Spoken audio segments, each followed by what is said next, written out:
Hello and welcome. I'm Miraj and you are watching Tech It Out.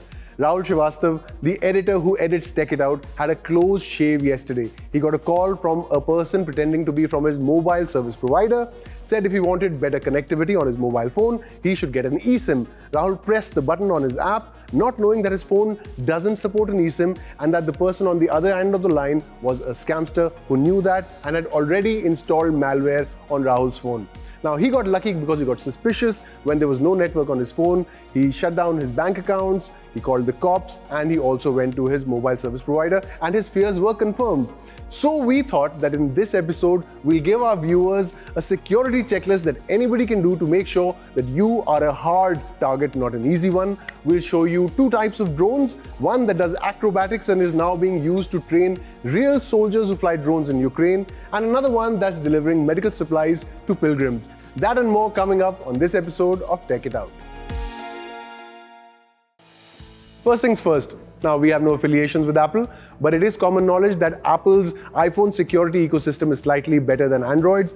On Android, you can inadvertently download malware, sometimes even with apps that are on the Play Store. So, if you are on Android especially, pull out your phone and we'll take you through a basic security hygiene checklist. Let's start with the biggest weak spot, passwords. If you're reusing the same one across sites, one breach hands a crook the keys to everything.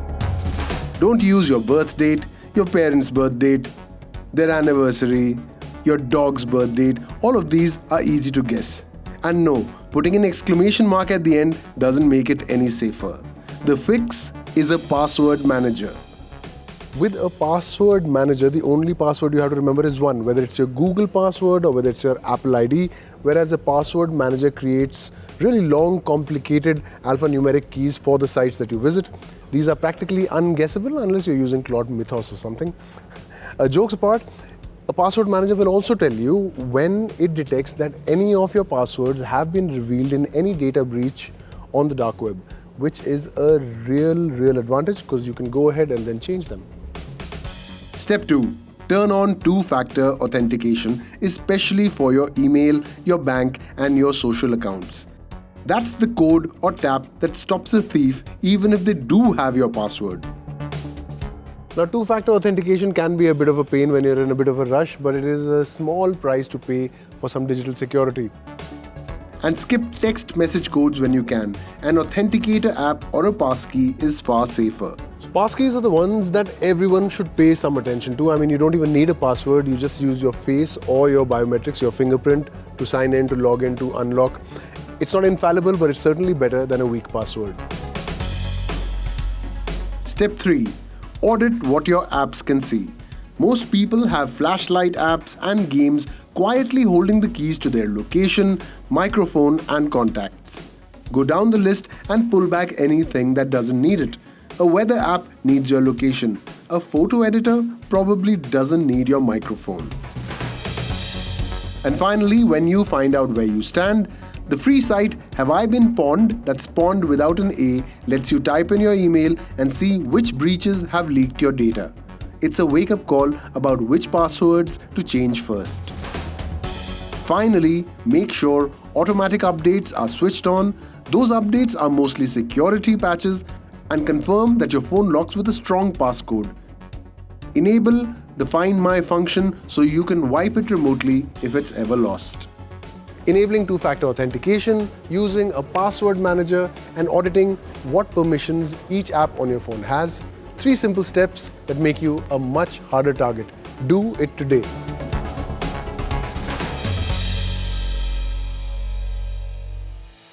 FPV stands for First Person View. FPV drones are those that are flown with these VR goggles that put you literally in the driver's seat. Now, these drones are very different from regular drones. It's like comparing a fighter aircraft to a carrier aircraft. These are fast, they're capable of acrobatic maneuvers, they don't have sensors, so they will fly wherever you want them to, which also makes them much more susceptible to crashing.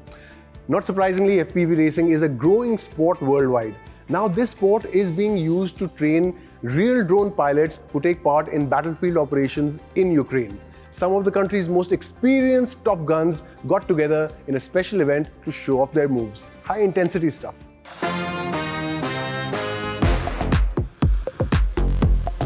FPV drone racing has emerged as a high-speed competitive sport that tests precision flying at extreme velocity, where pilots see the world only through a live camera feed in their VR glasses and push machines through tight gates at blistering velocity. Every turn, every second, decided in real time, with nothing but reflex and instinct. What started as a competitive tech discipline has now become one of the sharpest skill sets in modern drone operation.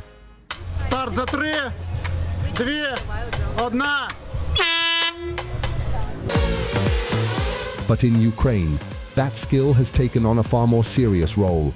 Ukraine's most skilled military drone pilots have taken part in a unique competition this week, not against Russia, but against each other, competing for advanced drone systems and battlefield-ready equipment. The competition, held in open fields outside the spa town of Truskovets, brought together pilots from multiple military units and drone manufacturers working directly with frontline systems. The event, known as Wild Drones, brought together some of Ukraine's most skilled military drone operators for a high-intensity test of speed and precision.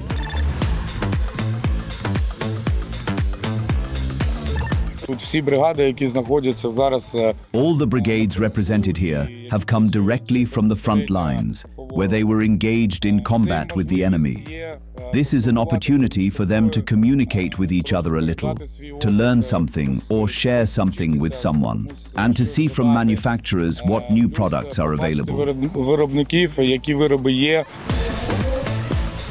The event included a series of controlled scenarios where operators had to navigate complex courses, maintain stability under high speed, and complete target-based precision maneuvers using first-person view systems.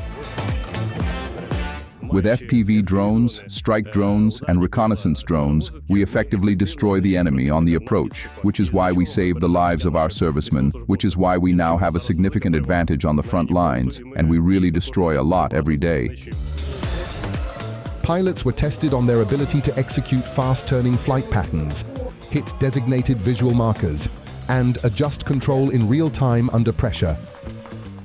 Такі змагання, як сьогодні, дика гонка, вони Competitions like today's Wild Drones help raise the level of professionalism among all pilots and brigades. They compete, test themselves on the course, and in this way improve their skills so that on the battlefield they can eliminate the enemy more accurately and more effectively. The event focused on precision flying, control, and speed, giving operators a chance to test their skills outside combat conditions. дрони зараз виконують десь 70% всіх уражень. Drones now account for around 70% of all strikes on the front line. This includes FPV drones, fixed-wing reconnaissance drones, surveillance systems, and unmanned ground vehicles. At the moment, unmanned ground vehicles are mostly used for logistics missions to protect the troops and preserve personnel.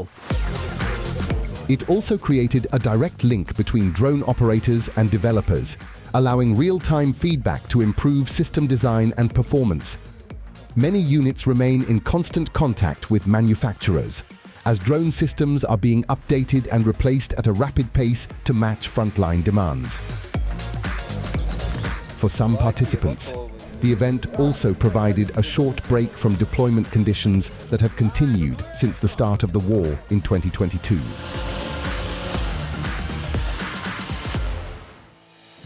Masonry is one of the oldest vocations known to man, but with the advent of humanoids and robots, it's no surprise that a startup, a UK one this time, has created a humanoid capable of carrying out the most repetitive task in construction, laying bricks. This humanoid is called Walter. It's designed to work alongside human construction workers, but unlike his human counterparts, he's unaffected by fatigue or the weather, which is a big deal in the UK.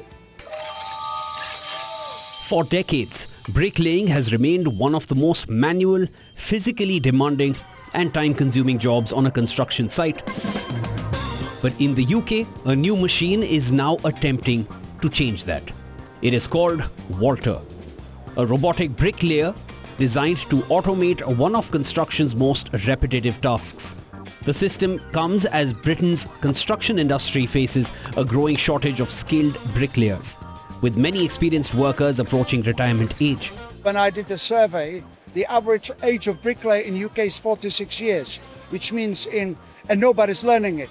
So in 20 years' time, who is going to build the houses if you need a bricklayer? The goal is not to replace human builders, but to support them, speeding up construction while reducing physical strain on the site.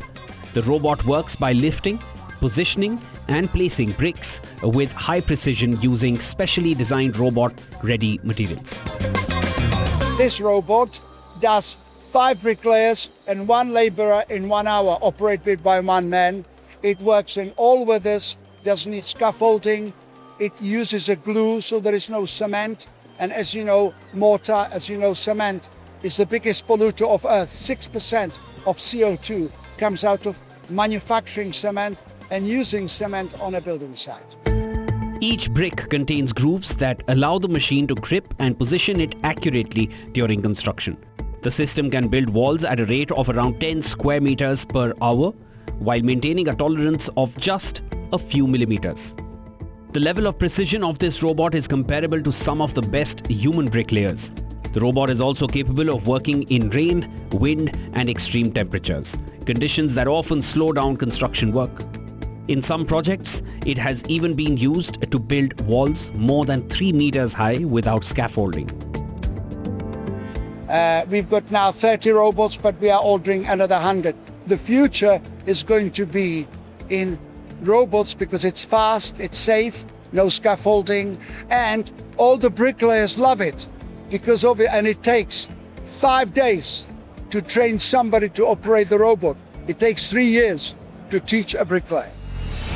The technology is built around a semi-automated system where human workers still prepare materials, handle site setup and monitor the entire process. What you see today, a Yaskawa robot, which usually builds Mercedes, Porsches, Jaguars, but now it builds bricks walls. It's got all the plans in its head. It works by itself. All you need to do is supply them with the 2 pallets of bricks and it just flies. The tolerance of the wall is 2 millimeters. To achieve that with a bricklayer, it's probably only 1% who is that good. Construction materials must be prepared in advance and the first row of bricks must already be in place before the robot begins work. The machine is operated by a single person, yet its developers claim it can match the output of multiple bricklayers and a labourer working together. Construction robotics has long lagged behind factory automation, partly because building sites are far less predictable than assembly lines. Unlike factories, every construction site has different weather conditions, layouts, material handling challenges, and surface conditions. Walter was first developed in the Czech Republic before being brought to the UK for live housing projects. It is already being used on residential developments in northern England, where developers are testing how robotic construction can work alongside human crews on active building sites.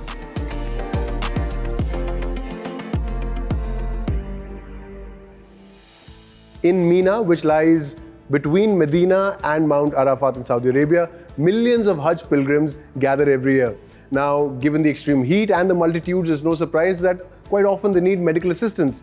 Health authorities in the country have turned to drones, apparently cutting down delivery time from 90 minutes to 3 minutes.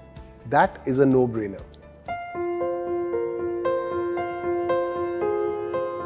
Every year, millions of pilgrims from across the world gather in Saudi Arabia for Hajj, one of the largest religious gatherings on the planet. During the main rituals, massive crowds move between holy sites including Mina, Muzdalifah and Mount Arafat, often under extreme heat conditions. With temperatures rising above 40 degrees Celsius and more than 1 million people moving through tight spaces, healthcare response time becomes critical. Heat stress is always one of the main topics we prepare for extensively, and we must be ready because temperatures are very high. This year, Saudi Arabia has turned to drone technology to speed up medical support for pilgrims. At Mina, the health ministry staff are now using drones to transport urgent medical supplies from Nupco distribution centers directly to field health facilities. The aim is simple: reduce delivery time in some of the most crowded parts of the Hajj route. What worries us most during Hajj, especially since it's the summer season, is the high temperatures. And the main way of protecting ourselves from high temperatures is prevention. According to Saudi health officials, ground transport during peak hours could take around 90 minutes to reach certain medical centers. With drones, that same delivery can now be completed in just 3 to 6 minutes. We focus on using modern technologies to reach medical facilities as quickly as possible, with the goal of providing fast service to pilgrims. The drones are being used to transport medicines, medical equipment, and other urgent supplies needed by healthcare teams working across the holy sites. The drones are also equipped to operate in high-temperature conditions with cooling systems designed to protect temperature-sensitive medicines during flight. This year we expanded our use of drones in this delivery service. These drones have reduced the travel time from NUPCO warehouses to medical facilities. It used to take an hour and a half during peak hours. Praise be to God, this year we achieved a 3-minute travel time. Saudi authorities have described the system as one of the first large-scale uses of medical drone logistics during a mass gathering event. The country has in the recent years expanded the use of smart technologies during Hajj, including AI-based crowd management, digital health services, and automated monitoring systems. But the use of drones for rapid medical delivery is now becoming one of the most visible examples of how technology is changing operations on the ground. What a fabulous story. Ever since we read about Samuel Smith and saw the footage, I've been thinking about what it must feel to be a musician and not be able to play or compose because you've been debilitated by a disease. I don't think any of us can really put ourselves in his shoes. Perhaps the only thing that will give us some insight is his music. But it is a miracle, isn't it? It's when technology enables deeply human experiences like that it feels like it makes all the living and doing worthwhile. I'm going to leave you with that thought. Have a great weekend. Keep watching WION. Watch us on YouTube. Leave your comments. Until next week, this is Miraj, your host, signing out. Bye-bye.